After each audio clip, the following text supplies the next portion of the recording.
this festival is entirely staffed by volunteers who work hard to keep these events free for the public.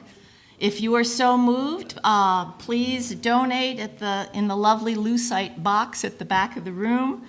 This is the nonfiction leg of our journey, and Angela Palm was raised in the rural Midwest. She earned a BA in English Literature and a BS in Criminal Justice at St. Joseph's College. She is the author of Riverine, a memoir from anywhere but here, which received the 2014 Grey Wolf Press Nonfiction Prize.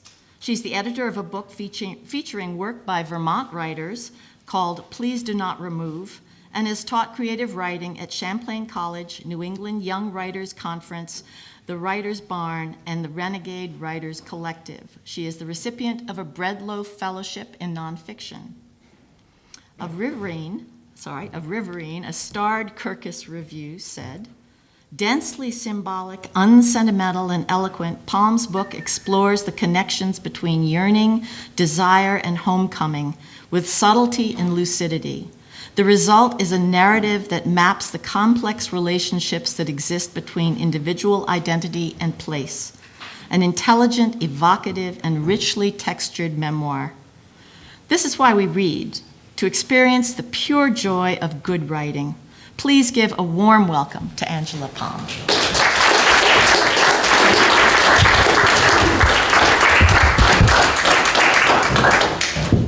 Good afternoon. I'm so happy to be here. Thank you for that wonderful introduction, and thank you for having me here at the festival.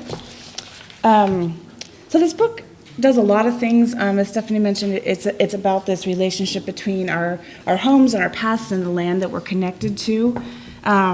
This book opens with the epigraph, "Every map is a fiction" by D.J. Waldie, and opens in a literal map, which I'll read in just a moment. And it serves as a kind of organizing principle for the form and content. And as the book goes on, it goes deeper and deeper into that map to look at the sociology of the place, the history of the place.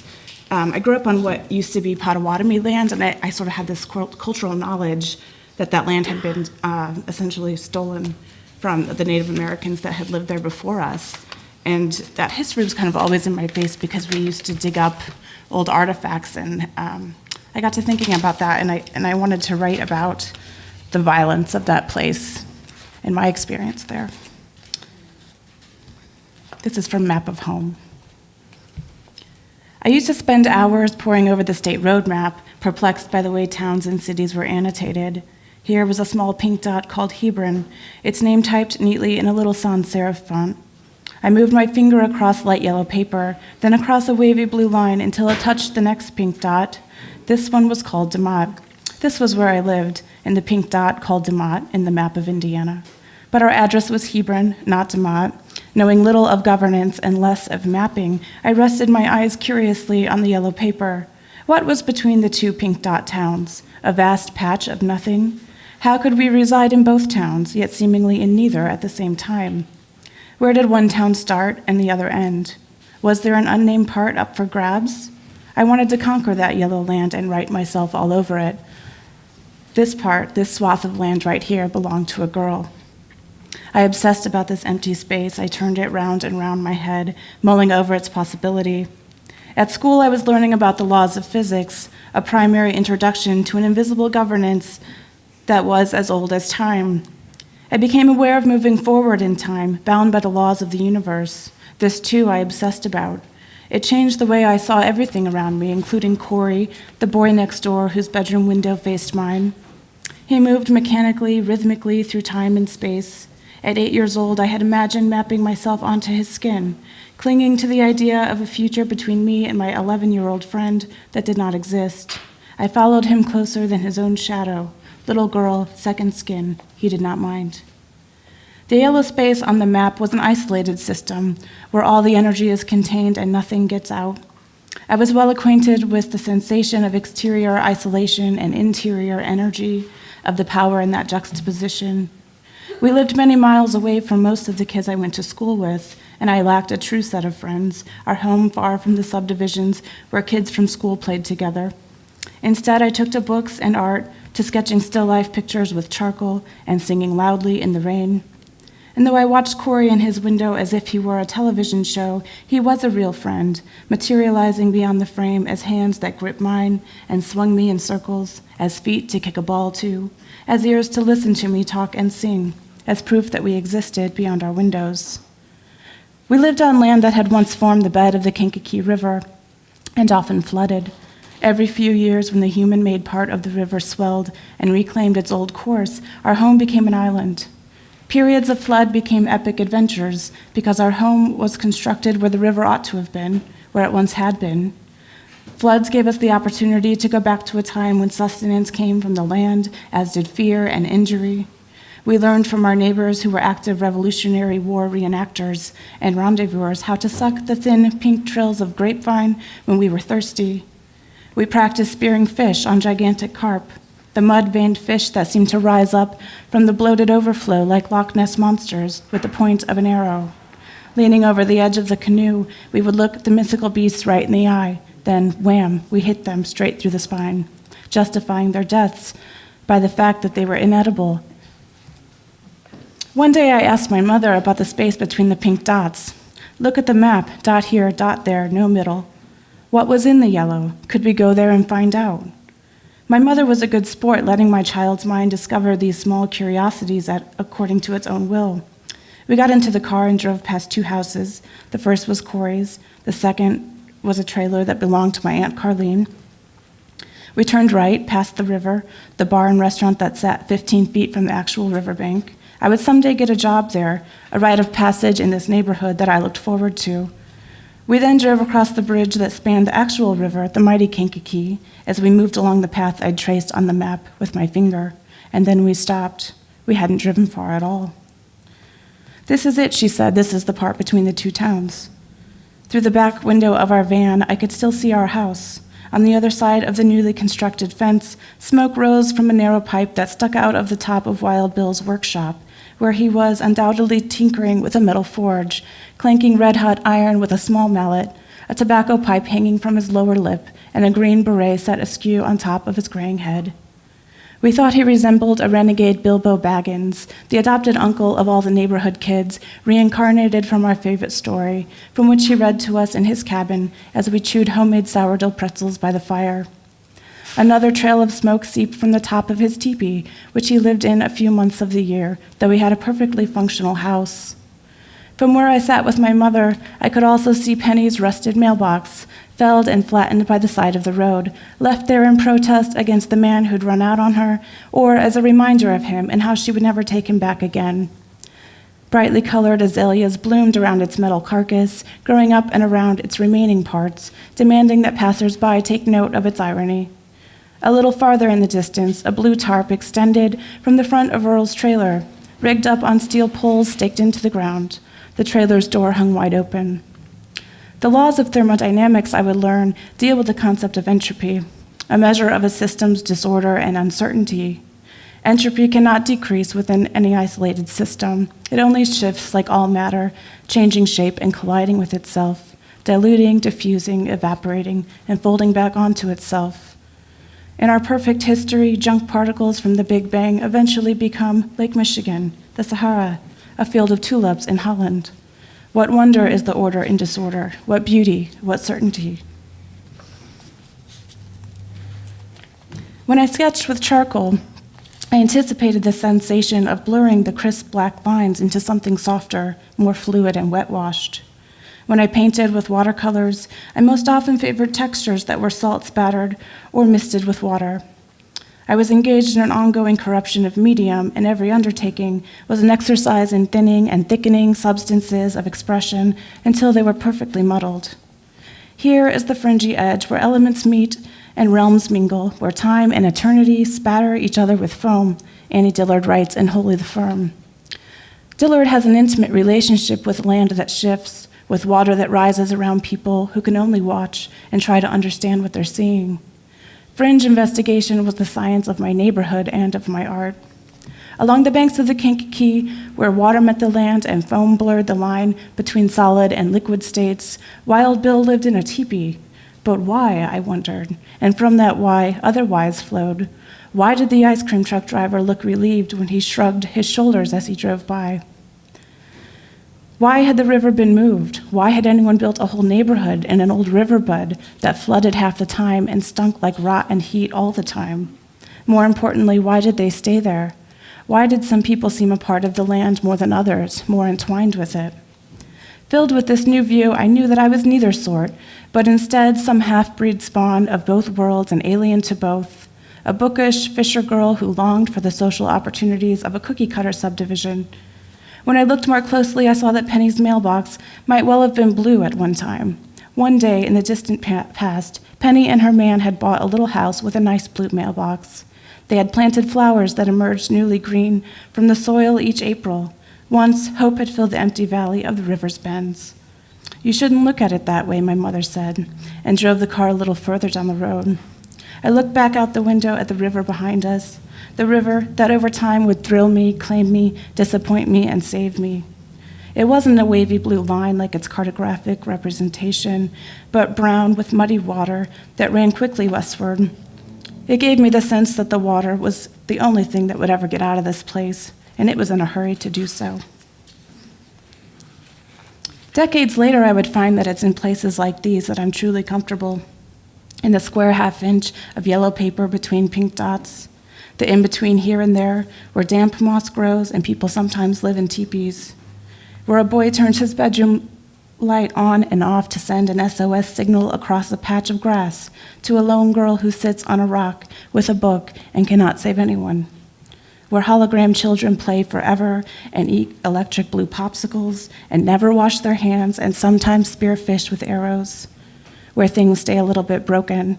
On maps, you notice, they never put a line between countries and states and counties, yes, but not in the yellow space between bright pink dots.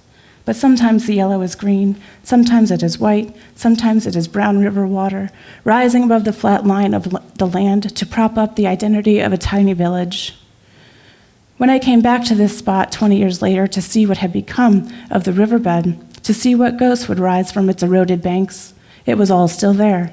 The road had a new name, the one-way arrow of time expanding here as it was anywhere else on Earth, but the defining entropy of the place was the same. There was no aftermath through which I could proceed as story, as I'd hoped for, no obvious tale waiting to be told. I glimpsed Earl, older now than ever, still adding scrap-made structures that outcropped around his aging trailer.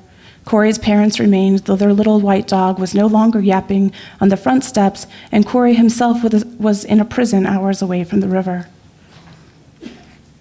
If there was a fixed point from which every other happening here flowed, it was when the river was recoursed, its snaking dregs drawn taut in the 1800s. Beyond that, there is no single human crisis, no single lens from which this place can be understood. We begin with the trouble, Kyle Miner writes in Praying Drunk. But where does the trouble begin? In my story, the uncle does not blow his brains out. He threatens to, but it never happens. And where's the story in that? Nothing is going to happen in this book, writes Dillard. There's only a little violence here and there, in the language, at the corner where eternity clips time. And violence clips the corners of my past, but language sets me free. There is more than that. Flowers bloom and drown, dogs die, a friend kills, the sediment is dredged for valuable metals, the water rises and recedes, everyone hangs on, waiting for a god to deliver a life preserver or else not. A girl becomes a woman, nearly normal, not quite. The girl, our girl, makes it out of the riverbed, but she carries traces of brown water in her lungs and sediment in her pockets, so she knows the river is still there, despite all her moving on. And I want to read just one more page, if that's okay, from a much later section in the book. So the boy that I describe in this opening essay, Corey, who I grew up with, he was my first love, first sexual experience, all of that, ended up murdering our neighbors when I was 16, which was pretty horrifying and traumatic. And 16 years later, I was writing about that, and I decided I needed to go see him. This is from that first visit. Rule 1. On a contact visit in prison, you may briefly embrace when the inmate enters the room.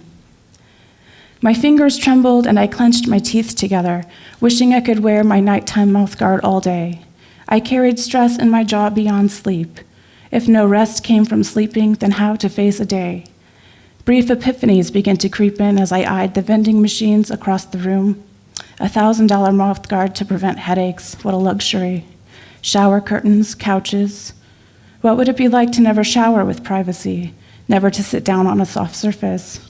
Who would I become without these comforts? I watched the door through which at any moment Corey would emerge, wearing beige prison-issued slacks and a matching shirt. Though I knew better, I still expected to see the Corey I'd known as a girl. Tall, strong, not overly muscle-bound, but tan. A smile reflecting the carelessness of his youth. I had forgotten his eyes, but not his mouth, not his knees, not his laugh. In our recent letters, we had compared one another to ghosts, apparitions. Perhaps we had made ourselves up. We compared one another to the tiny circular photographs stuffed into a broken heirloom locket, held, kept, halved, separated. We compared one another to any number of memory devices and keepsakes, tufts of hair between the pages of yellowed books, dried flowers from formal dances, familiar refrains. We sickly preserved and cataloged our history together, anemic though it was. It was overly commemorative and precious, but perhaps it was this effort, the act of our remembering, that mattered.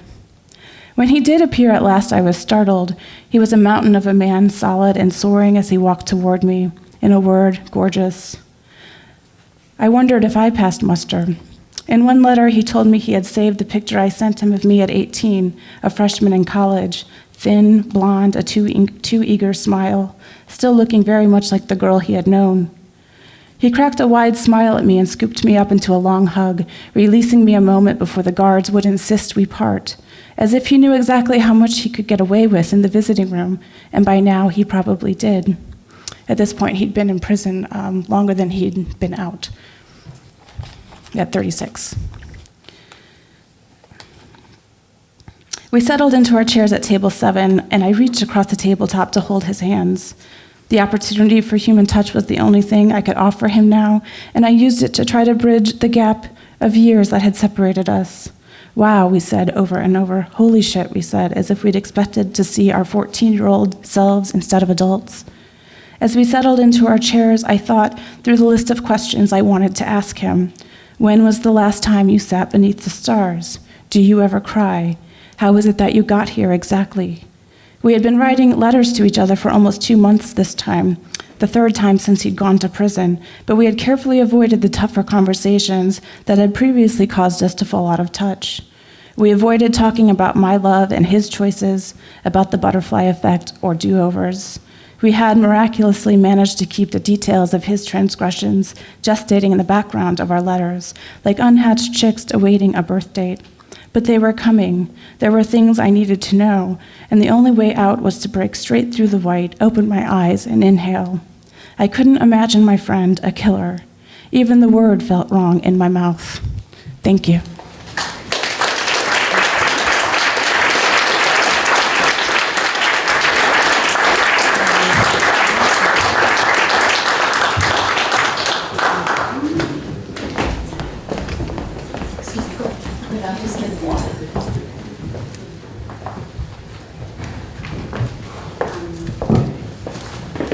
That was exquisite, actually. Thank you. Mathematician Joseph Mazur holds a Ph.D. from M.I.T., is Professor Emeritus at Marlboro College, and was elected to Fellow of the Vermont Academy of Arts and Sciences.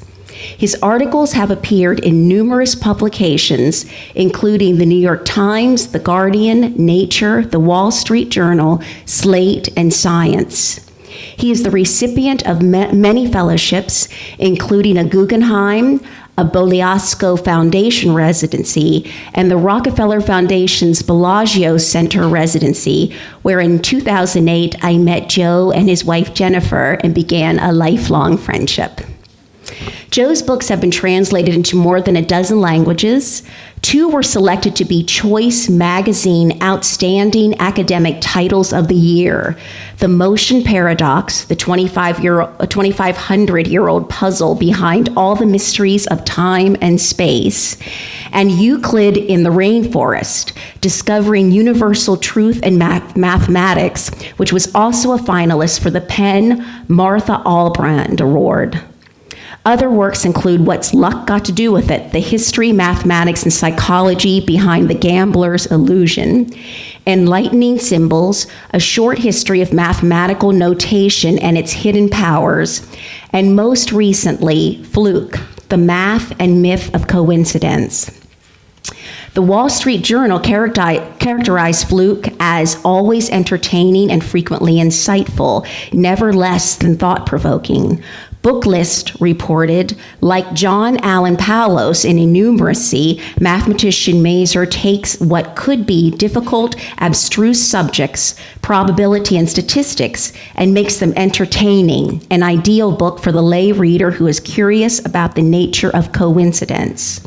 The Journal of Humanistic Mathematics called the book a tour de force of masterful writing, and according to the Mathematical Intelligencer, Fluke shows you why anything that can happen is bound to happen sometime. But just as rainbows still thrill us when we parse the physics, dissecting bizarre coincidences doesn't dilute our amazement. Mazur has accomplished the seemingly impossible feat of writing a book for everyone. In Joe's book, the odd personal coincidences of life are fascinating and fantastic. And believe me, like every other person who has read or heard of the book, I've inundated Joe with my own personal coincidences, waiting for his analysis as if he has suddenly became the new messianic dream interpreter. But terrific as all this is, Fluke is much, much more. Captivating stories of history, Hippocrates' discovery of aspirin, how the periodic table of elements came to Mendeleev in a dream, how X-rays were discovered accidentally and were initially thought of as some kind of silly carnival trick with no practical use whatsoever. And then the chapter on DNA evidence. I have written on the death penalty myself, but here was the mathematical and scientific proof of why capital punishment is unfounded. And Joe doesn't safely stop there. He courageously, unequivocally states his conclusion. It seems clear that capital punishment should be abolished. I was in tears when I read that. Fluke is fun and provocative and compelling, and it also has a stunning moral center that deeply moved me. I'm thrilled to introduce my friend Joe Mazur and Fluke.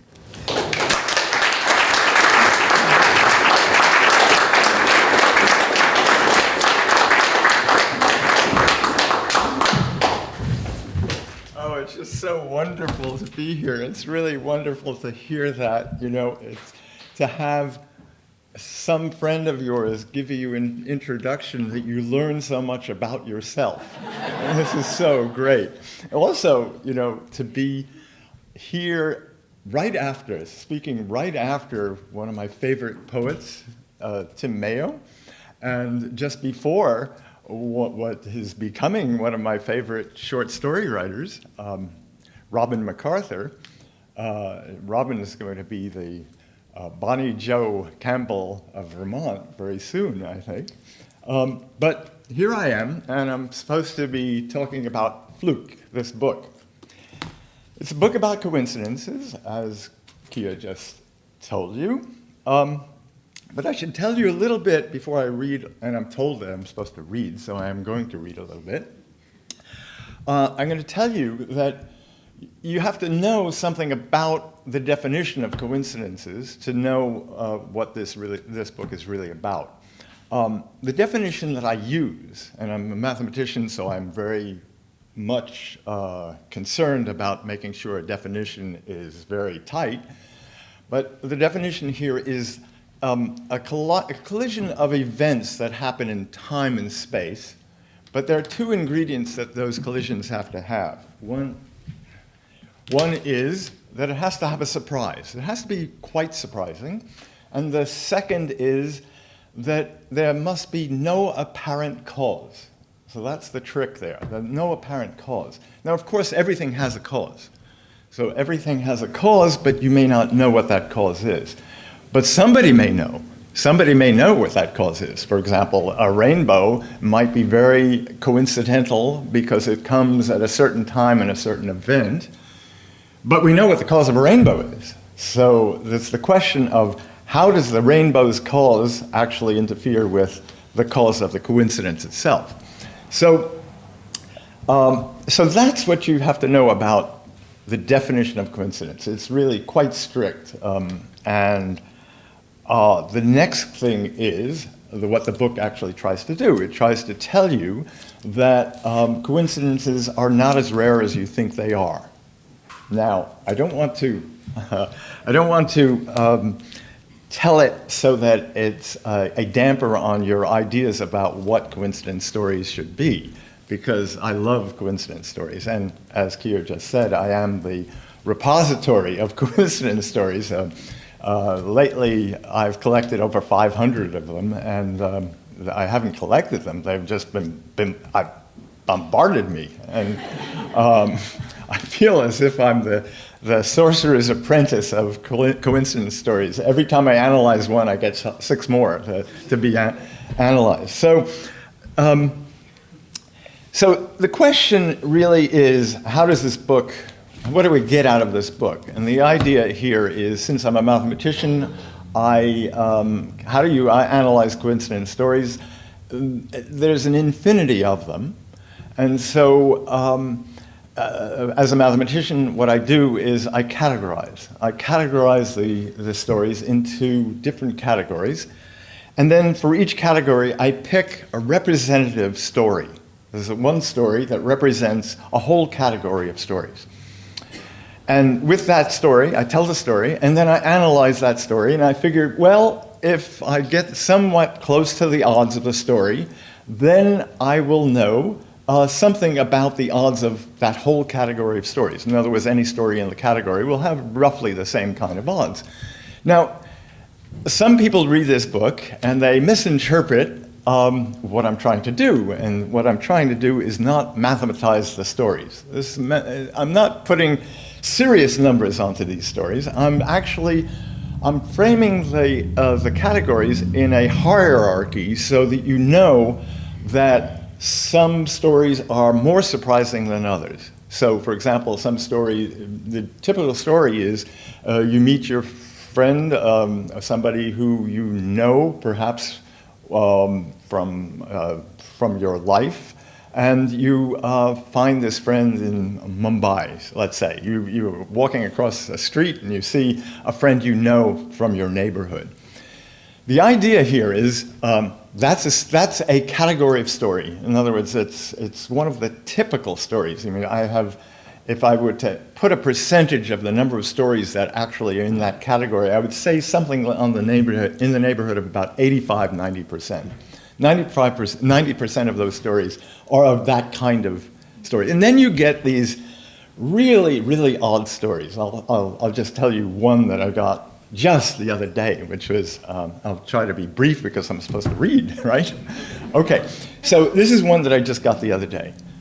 And Guy tells me that he was on the railing of the Staten Island ferry, and he was fiddling with his wallet, and his wallet, for some reason, he fumbled it, and the whole wallet fell overboard, not to be seen again. 6 months later, he gets a message from a friend of his who was fishing in Nantucket. And in the fishing net was his wallet. Now, that's a colossal story, right? I mean, it's just... The problem with the story is, and it's the problem with all coincidence stories, is that you have to be sure that the storyteller is not exaggerating, number one, or telling a full story, because I don't know this person really very well. And the other is that you have to somehow take the shell out of the story. In other words, pull the story apart and see what the ingredients are behind what is being told to you. You're being told just the shell of a story, and that's the way all stories are. You're not telling the nitty-gritty of what you find in let's say the next Troika doll that you have uncovered, and you find that, in fact, those Troika dolls are really hiding things that are smaller Troika dolls. Well, okay. So all the stories in this book, the 10 stories, are well vetted. I mean, these are stories that are absolutely true. And some of them are really quite incredible. In fact, they're all pretty much incredible. So I'm supposed to read, right? So I will read. And you'll get the idea of what's really behind the book from the reading that I have here. Let me just put this down. Okay. Remember that time when you were leisurely strolling along a street in a foreign city, perhaps Paris or Mumbai, and bumped into an old friend you had not seen in a long time. That old friend that you bumped into, what was he doing there in your place and time? Or remember that moment when you wished for something and it happened just as you wished? Or the fluke of hard luck you had when everything went wrong during your vacation because of an unfortunate timing? Or that time when you were astonished to meet someone who shared your birthday? They were times when you must have had a sudden feeling of synchronicity that shrank the universe in illuminating transformation that magnified your place in the cosmos. You felt part of an enlarged and centered circle of humanity with just a few persons, or perhaps just you, at its center. Did you ever pick up a phone to call someone you hadn't called in a year, and before dialing, hear the person on the line? It happened to me in 1969. Thinking about it, it seemed more likely to happen than not. After all, a whole year had gone by, 365 days, when it didn't happen. And then, of course, many years later, when it didn't happen. Imagine this story. You're sitting in a cafe in Agios Nikolaos, on the island of Crete, when you hear a familiar laugh at a table in a nearby cafe.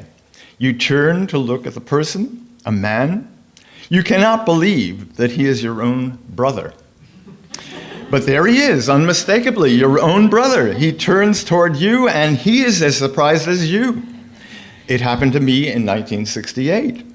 Neither one of us knew that the other was not back at home in New York or Boston.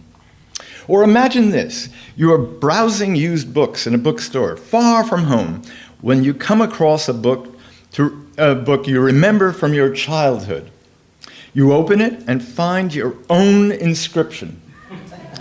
It's a copy of Moby Dick with your own name in the middle and your own marginal markings throughout the book.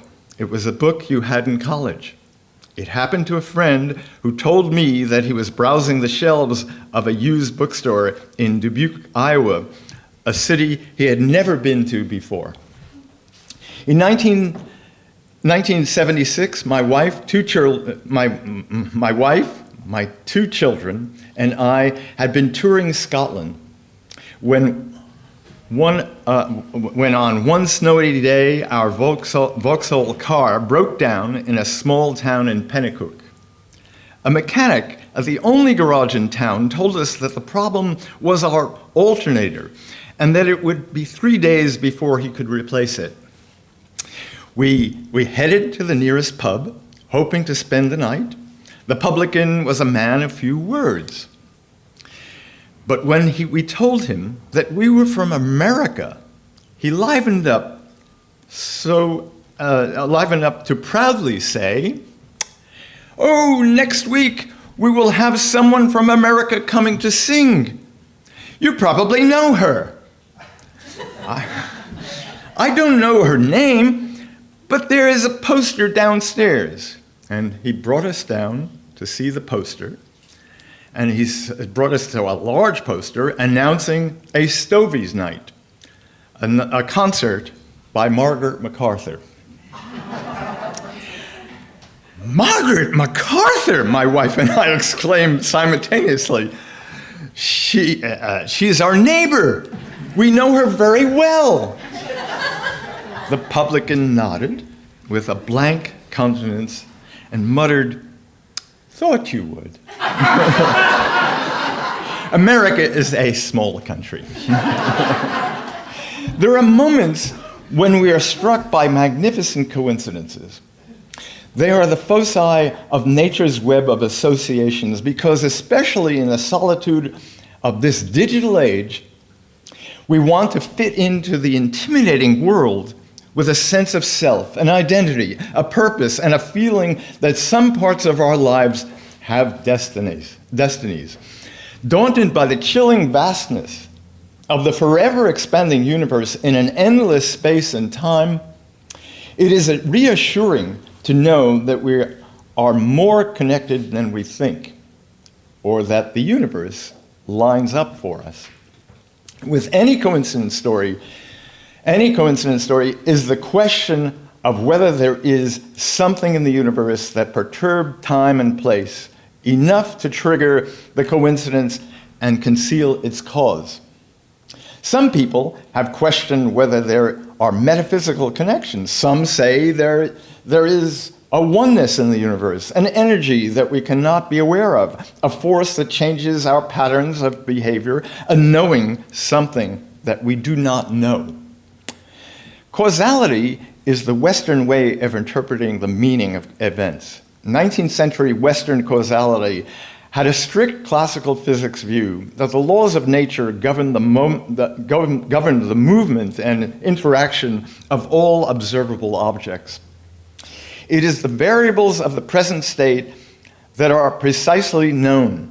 Then the future, if the variables are precisely known, then the future is completely predictable. In other words, any predictions of the future are tied to whatever we know of the past and present. However, by the early 20th century, with the invention of quantum mechanics, Western philosophy took a radical shift of viewpoint. Observable objects are driven by non-observable events of the quantum world, governed by simple, wondrous rules. One such rule claims that there are no roads not taken. Every particle is ordered to follow not just one path, but also every possible path with a probability that depends on the path. Predictability, in that quantum mechanics point of view, is limited to the possibilities that an object will be somewhere on Earth, on each path, in a particular state. In other words, careful observation of exactly what happened in the past only gives us uncertain probabilities of what might happen in the future. Of course, there's always the question of what causes one person to choose the path forward. We are not talking about mechanical paths of an object. Why did you, that is you, why did you choose to come here to hear me read today? You have free will that has almost nothing to do with classical physics or the path of observable objects or the new physics. The coincidences of this book are related to the decisions that people make, roads taken and those not. Human decisions are a matter of free will where neither relativity nor quantum mechanics come into play, although there are always other strong external influences. We decide on a path. Someone else decides on a path. Then, bam, the paths meet. And we have no apparent cause. The problem with apparentness is that it requires an observable object traveling on an observable path. So unless there are brainwave connections between distinct individuals, free will trumps all quantitative influences. There is also the Eastern way, by the way. The Chinese, for instance, have their Tao. in which opposites cancel out to make the whole and total picture. In it, the nothingness is also part of the whole, the block of stone that comes as the sculpture defined, and the remaining stone is the stone that is carved, comes out from the stone that's carved away. It is surely a different way of thinking, and still the Tao belief is certainly different than any theology that looks at the world as if everything in the world, from cells of organisms to subatomic particles of minerals, is prearranged from the time of creation, and laws governing causality can be broken only if ratified by God's will. The Taoist believes that coincidences are in the sympathy of all things, and for that reason, all events in the world stand in one relationship beyond any causality and any appearances. In other words, there are no flukes. But that same Taoist also believes that underneath there is a hidden rationality. The revered Tao Te Ching, now some 2,500 years old, tells us this: heaven's net is wonderfully vast and enveloping. Though wide-meshed, nothing slips through. Just as all parts of a whole work in harmony and complement one another, so too all events in the world stand in one meaningful relationship with the whole, which is in central, meaningful control. So thank you very much.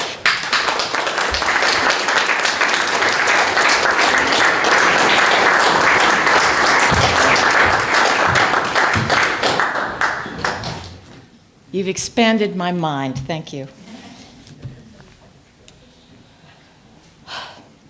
A wildly prolific journalist, Larry Olmsted has written several thousand articles for major newspapers and magazines worldwide over the past 2 decades. A George F. Baker Scholar at Georgetown University, he did his graduate work at Dartmouth College, where he is now teaching a nonfiction writing class. He has been a print columnist for Investors Business Daily and USA Today, and has written for the Financial Times, New York Daily News, Boston Globe, and many other magazines and newspapers. He currently writes one of the most popular columns for Forbes Online, is a USA Today.com's weekly Great American Bites restaurant columnist, is the contributing travel editor for Cigar Aficionado magazine, and has held numerous other editorial or columnist positions for a variety of publications. He was named one of the 10 most extreme U.S. journalists by the Society of Professional Journalists, and Travel Writer of the Year 2010 to 2011 by the state of Mississippi. His Forbes.com column was named one of the world's top 100 travel sites. Olmsted has spent the past 4 years researching his New York Times bestseller book, Real Food, Fake Food, a journey that took him all over the world. So if you'd like to know if your olive oil is, in fact, the genuine article, or if your Parmesan is actually made of wood, please extend a most genuine and really warm welcome to Larry Olmsted.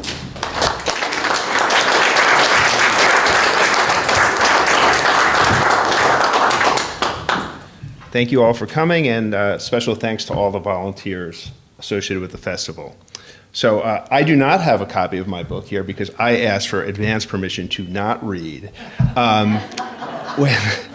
When you work on a book like mine, you do a lot of writing and a lot of research, but you do a lot of reading. Every chapter several times, then you put it together and you read it several times, and then the editor gets involved, then the copy editor. So I've read my own book more than enough times. I'm not going to stand here and read it again.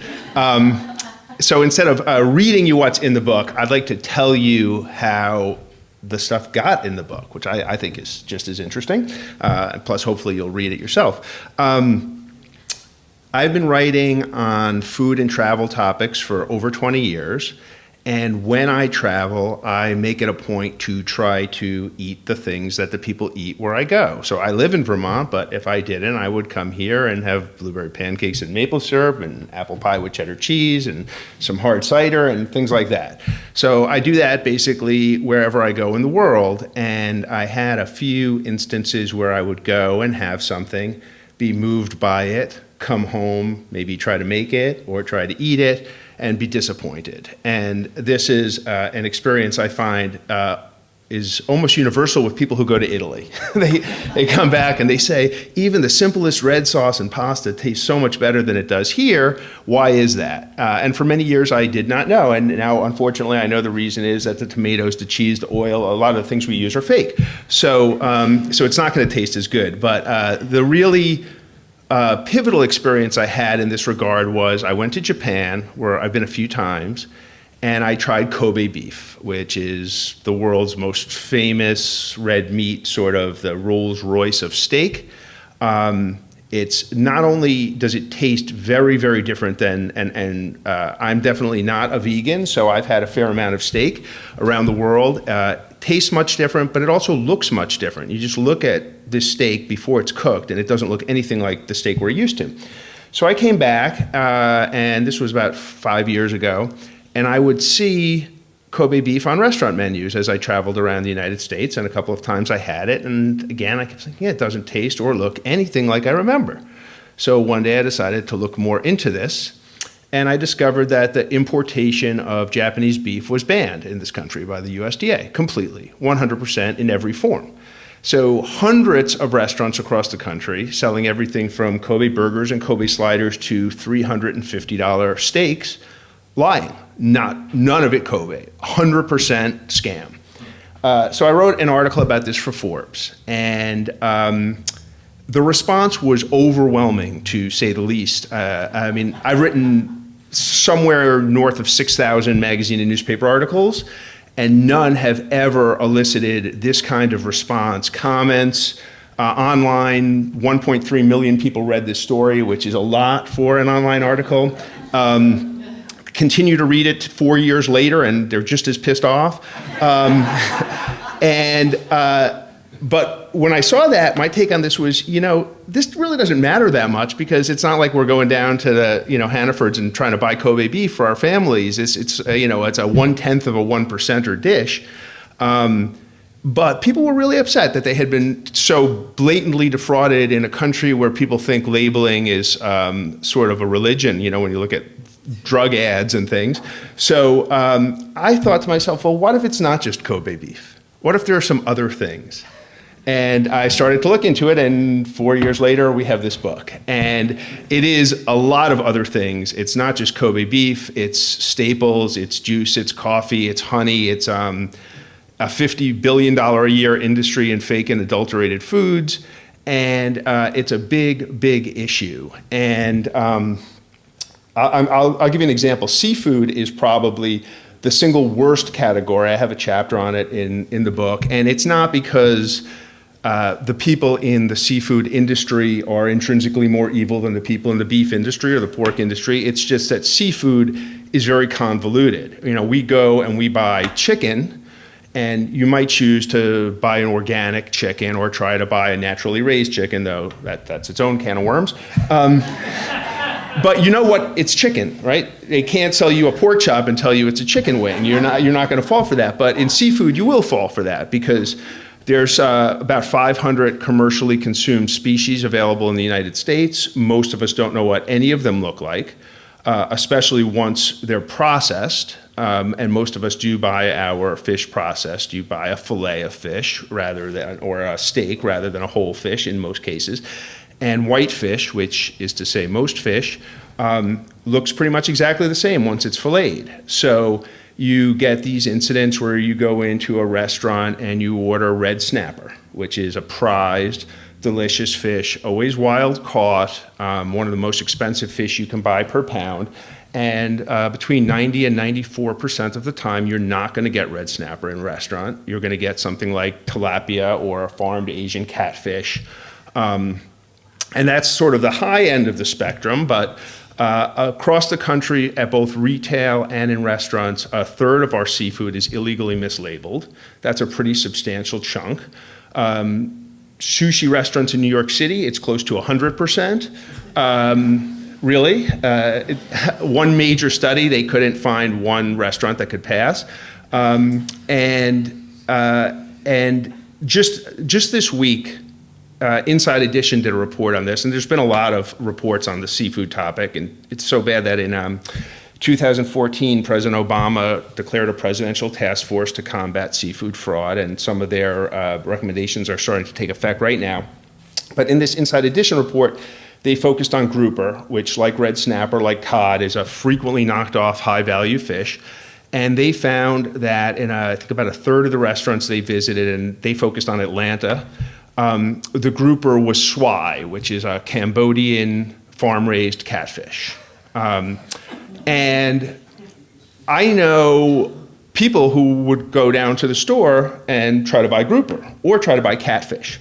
By law, only catfish raised in the United States is allowed to be called catfish. Catfish from other countries have to be called by their name, like swai. So I know people who go to buy catfish or buy grouper or buy red snapper. I have never met a single person who goes down to the store and says, give me 3 pounds of panga or swai, yet we import 50 million pounds of these fish every year. And we do that, I believe, specifically to rip people off. We import 50 million pounds of panga and swai to try to pass it off as red snapper or grouper or cod. So anyway, so that's seafood. That's just one chapter. That's to give you an example. And so as I did this research, I came up with a lot of these very impressive numbers. 80% of this is fake, and 60% of this is fake. And it becomes numbing at some point. I start to say, can you eat anything? What's sort of the end game here? And the class that I teach at Dartmouth for creative writing for graduate students is called The Use of Structure in Nonfiction. And I have this take that you gather all this information and then you have to present it to the reader in a way that's going to make them actually want to read your book. That's kind of the goal. I don't think it matters what topic you're reading on, you hope people will read about it. So I started to think, how can I take this really depressing litany of statistics and studies and numbers and present it in a way that is going to be inspiring, which is somewhat of a challenge. So I had always had, and one thing a lot of people don't realize is authors often don't have the final say in what their books are called. You have a working title until it's finally negotiated. And my working title for this book was always Real Food, Fake Food, but at several times the publisher tried to change it, had some interesting appetite for deception was one of the ideas that they floated. But at one point, I personally started to flip-flop and thought about reversing the title and calling it Fake Food, Real Food, because I was swimming through these studies and everything seemed fake. And then the more I thought about it, I realized, and I talked to a lot of scientists and a lot of experts, and a lot of these foods, the Kobe beefs, the red snappers of the world, they're knocked off because they have high perceived value. It's because we want them. And if you go to New York and you walk down the street in Chinatown and you see tables of counterfeits, you're going to see fake Rolexes, but not so many fake Timexes. And you're going to see fake Gucci bags. And it's the same way in food. These products are counterfeited because we want the real thing.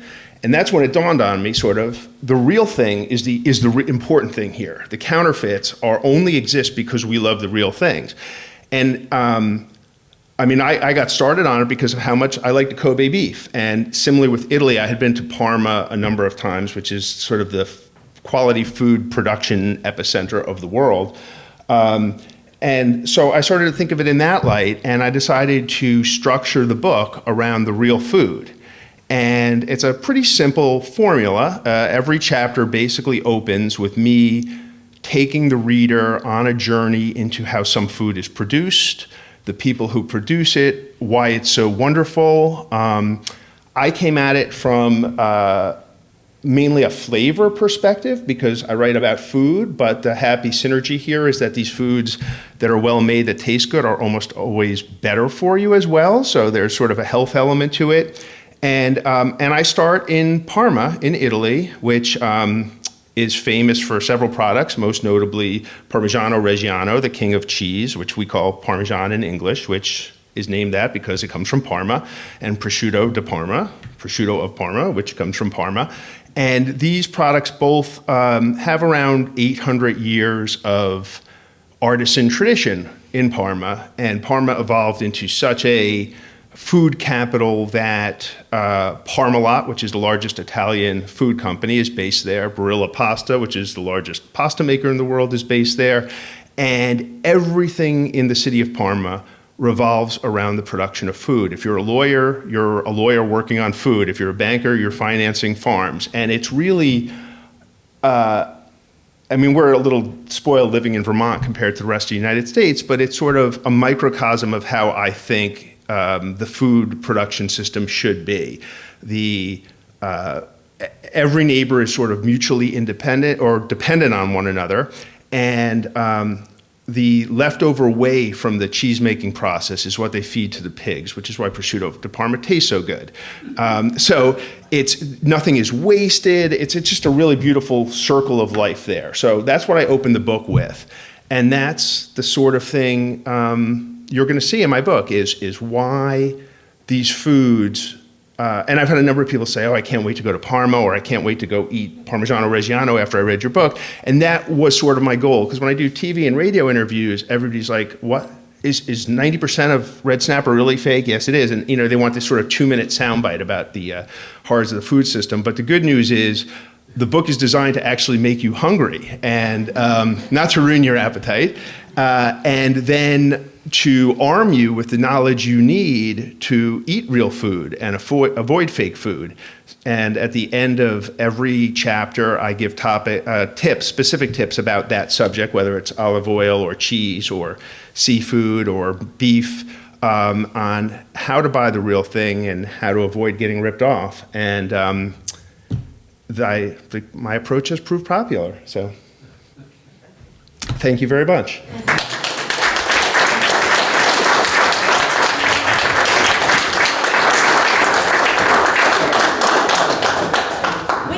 For a few questions before the book sales and book signing. So do you three want to come up and field those? And speak?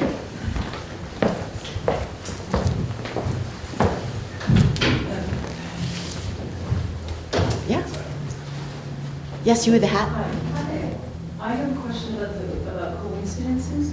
Now that the level of technology which has been invented, what is your opinion about coincidences and luck?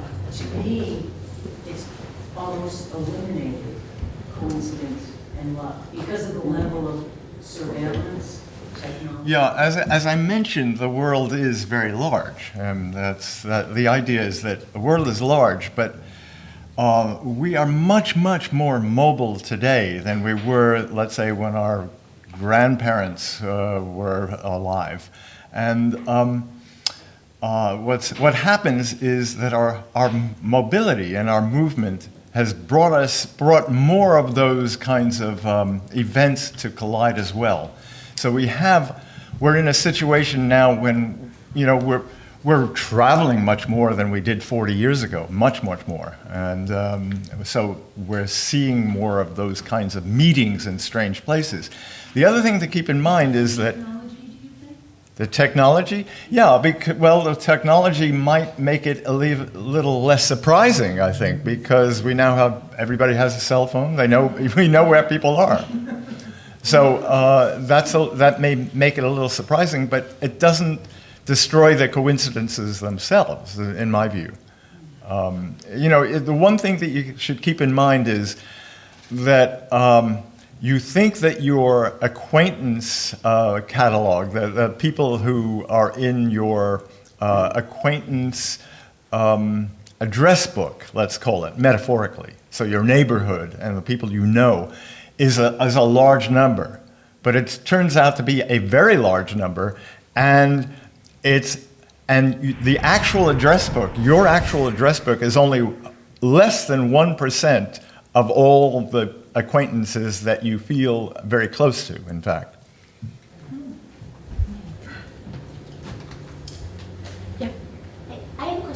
food. It's the fake food. Is it dangerous? Has anyone eaten something they're allergic to, but they didn't know that you know of because they thought it was something else? Sure, it's definitely dangerous. And there's a couple of things, I'll go real quick here, but with the seafood, for example, a lot of people want to avoid farmed fish. Not all aquaculture is bad, but a lot of it is, and a lot of it involves antibiotics and vaccines, and especially overseas, a lot of it involves antibiotics that are specifically banned in this country because they're known to be dangerous. They find their way into that seafood. They're still in it when it's tested. It's not supposed to be here, but it is. But in terms of the allergies, the big one is in oil.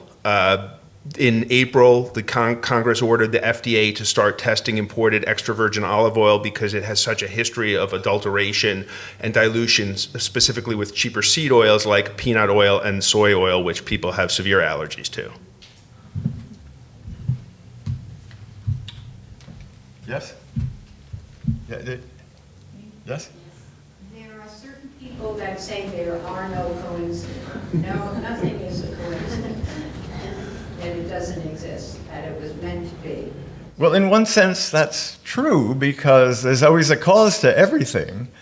But if you're the storyteller, you really do feel there is that coincidence, and the storyteller is not seeing what that cause really is. It's not apparent, and the person who's being told that story also does not see that cause, so it is not apparent. So that's, by the definition of coincidence, that actually does happen.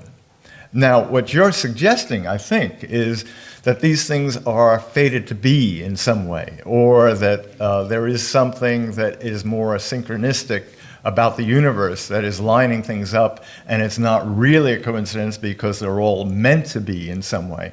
And that is another way of thinking of it, too, and I agree with that. But I've been told by Reiki healers or people in therapists mainly, or people in that cult. There is no coincidence. They always tell me, well, it wasn't a coincidence. It was meant to happen. Well, they may have a different view on what they think the cause might be. And I can't answer anything more than that about that. Annie? Yeah. I have a question for Angela. Yeah. I really appreciated your reading. It's very good. I'm curious as to whether you sought the approval of the people you wrote about before you wrote, if you brought them into that process or really kept it separate. Yeah, that's a pretty big question that people who are writing nonfiction about their loved ones and people they know face. I did to some degree. I didn't show them the work specifically, and I didn't really ask permission either, but I did try to keep everyone's feelings and interpretation of the material in mind as I was writing, and I think that really tempers the writing in a good way.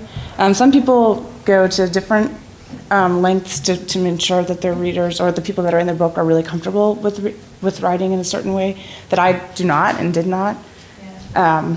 For me, I think that would have kind of eroded my ownership of the truth in a certain way, or that experiential truth that I had, especially because I had, I guess, a kind of struggle with my parents, for example, to begin with. I think that would have been problematic for me. I just read Nuala O'Foylan's memoir, and she talked about her second memoir, and she talked about how she brought her first memoir around to all of her siblings to get their approval before she published it, and it was very difficult. Wow, that would be hard. I did ask, for people to tell stories to me to make sure that I was remembering them correctly, and sometimes there were little details that were off, or there was a disagreement about what happened and how it happened. But that's that's just kind of a function of memory, and how memory isn't very accurate a lot of times. I think we're going to move to the back and sign some books and sell some books. Thank you all so much.